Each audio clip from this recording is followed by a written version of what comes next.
Estamos con la productora, directora y actriz de teatro, Fanny Sarfati, debo decir, una gran actriz del teatro mexicano, pero que también ha llevado sus obras a una gran cantidad de países en escena internacional. Entonces, para la revista Escenarios, Fanny Sarfati, esta gran actriz, que yo comenzaría por mencionar el hecho de que las obras que yo he visto son una especie de monólogos, no sé cómo definirlo conceptualmente, teatralmente, pero que no hay una interacción con el resto de los actores. Digamos, no es un teatro convencional, un teatro en forma, es un teatro donde también el hecho de llevar tú eres el personaje principal y tú eres también el personaje, los extras de la obra. Y en ese sentido, la conducción, lejos de lo que pudiera pensarse que es muy fácil, a mí, desde mi punto de vista, me parece no complicado, pero que requiere un sobreesfuerzo, ¿no? Entonces, ¿cómo es este mundo del teatro que has inventado y reinventado en escena? Pues, primero que nada, muchísimas gracias a ti, gracias a la revista Escenarios por darnos este tiempo, porque tú sabes que son momentos muy duros para las artes, sobre todo para las artes escénicas, y el regreso lo hace uno así como con mucha emoción y con mucho miedo, porque la pandemia no ha terminado, lo sabemos, está por supuesto mucho más tranquila y controlada, y entonces no sabes quién va a venir al teatro. Pero la buena noticia es que yo sé que mi primera función está vendida completa, así que estamos muy emocionados. Muchísimas gracias. Hablando de monólogos unipersonales, es verdad, el monólogo es un género muy... Es un examen, yo siempre digo, es un examen para los actores, porque tienes la obligación de llenar el escenario por 1 hora y media o por lo que dure la obra. Tienes que prescindir del salvamento que hacen los otros actores en escena. Quiero decirte que me inauguré con esto de los monólogos con El balcón de Golda, sobre la vida de Golda Meir, que fue ahí donde nos conocimos, y Exactamente. Y me enamoré de esta responsabilidad, porque no hay de otra. Me enamoré de esta soledad en el escenario desde muchos aspectos. Primero, porque te obliga como actriz a superarte, a dar la milla extra, a llenar el espacio vacío. Segundo, porque dependes, el trabajo de mesa es muy íntimo. Eres tú y es tu director y probablemente el asistente de dirección, que están enfocados estudiando al personaje. Me encantan los personajes, por supuesto femeninos, porque es mi posibilidad de hacerlos, y me encantan estas mujeres que cambiaron el hito de la historia. Me gusta muchísimo el monólogo histórico, que es una doble responsabilidad, el llenar el espacio vacío, pero el no fallarle al personaje histórico, y para eso tienes que estudiar muchísimo. No son obras que se montan rápido, como hay algunos otros géneros que se montan un poco más rápido. Estos son trabajos que requieren atención, que requieren tiempo de maduración. Y fíjate que al contrario porque nosotros pudimos estrenar este monólogo en el evento de conmemoración del Día del Holocausto que se hizo en el Museo de Memoria y Tolerancia. Déjame detenerme. ¿Sí? Cuando hablamos de tu obra El balcón de Golda, nos referimos a Golda Meir, que fue la primer ministro de Israel y la primera mujer que ocupó ese cargo en Israel, ¿no? La tercera ministro o presidenta en el mundo, ¿no?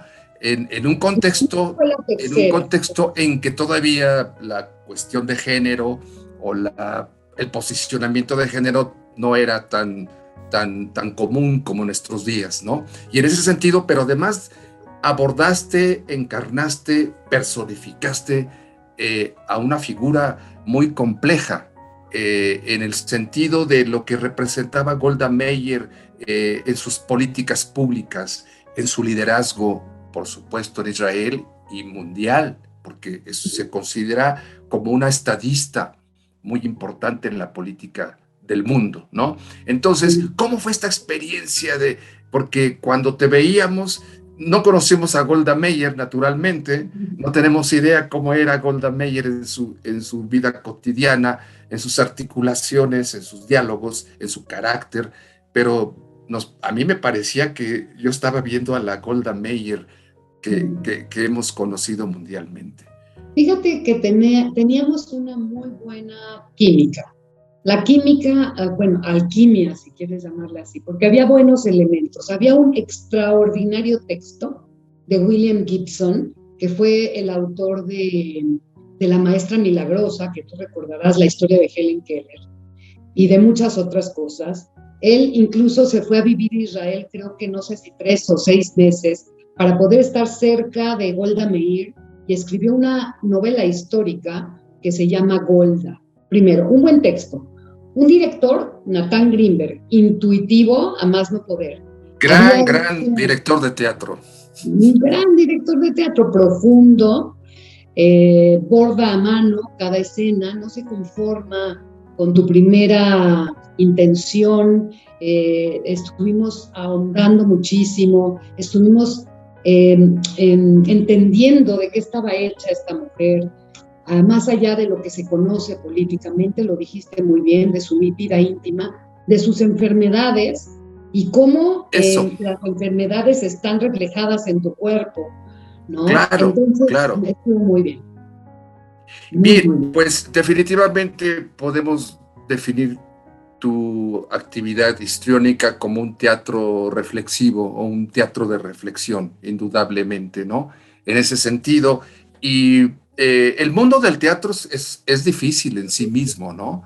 Ser actriz o actor de teatro es no complicado actuar, sino contar con las escenificaciones, las producciones, ¿no?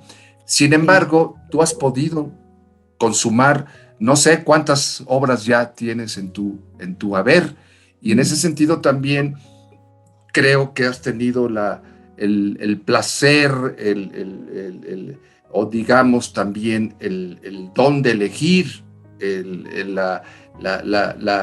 tus propios temas y tus propias obras, ¿no? Hacer las obras que a ti te interesan.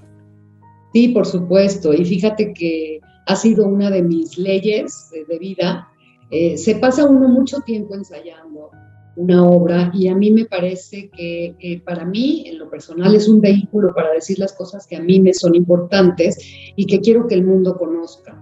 Entonces, soy muy quirúrgica con las obras que elijo porque siento que la vida es corta, que no hay tiempo que perder y que hay que elegirlo con, pues por lo menos que te vibren a ti.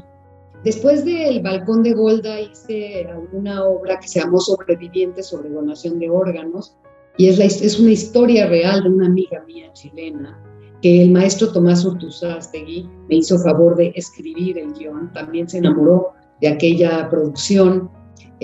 Después tuve la fortuna de encontrar, porque yo decía, la gente a veces me ve y me dice, hola Golda, entonces eso tú sabes que para los actores es difícil que te encasillen en un solo lugar.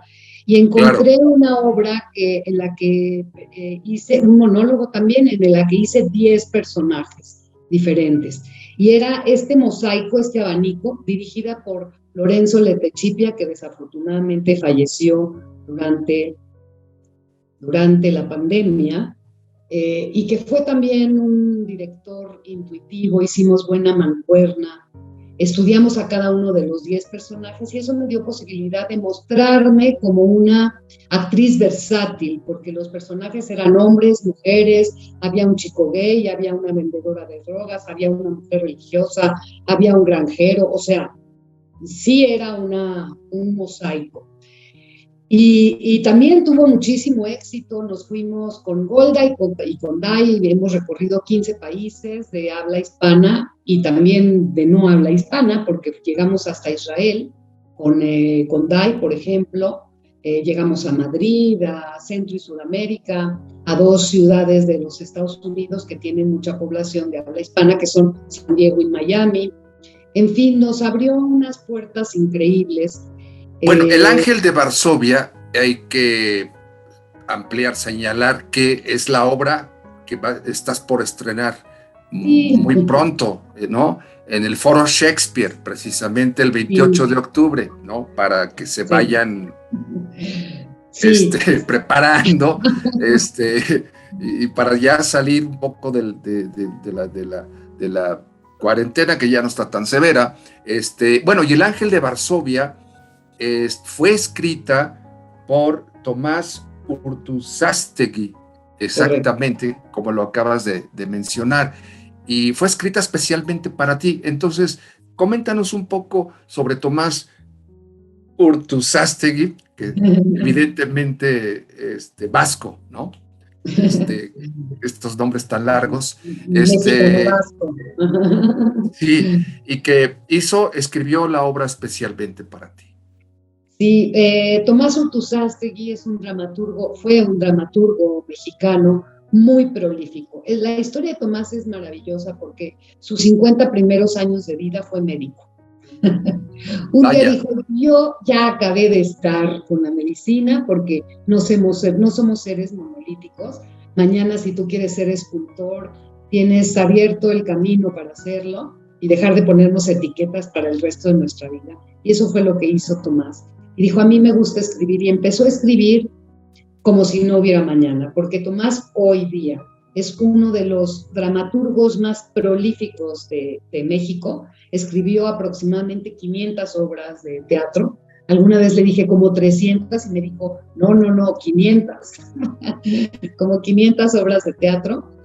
vaya. Y fue estupendo. Sí me da una responsabilidad muy importante el que haya sido una obra escrita para mí. Segundo, que haya sido la última obra que vio Tomás, porque él estaba muy enfermo y lo invitamos a mi casa donde estábamos ensayando y le hicimos una obra en casa. Nos permitió hacerle precisiones históricas porque Tomás fue un hombre generoso. Se le rebasaban sus ojitos de lágrimas de ver pues yo creo que en su fuero interno sabía que era la última obra que vería suya, escenificada, porque ya al estreno que fue en el Museo de Memoria y Tolerancia, que hablamos hace un rato, ya no llegó, estaba vivo, pero estaba muy enfermo, y mandó a su hijo Oscar con una carta. Y esa carta decía que cuando él ya había perdido la esperanza en el ser humano, le hice llegar la historia de Irena a sus manos y recobró con la historia de esta inspiradora mujer la esperanza en el ser humano. Así que imagínate el pedazo de mujer que es Irena Sendler. Exactamente. El personaje central de la obra El Ángel de Varsovia es, Irena Sendler o Irena Sendlerova, bueno, polaca. Irena Sendler.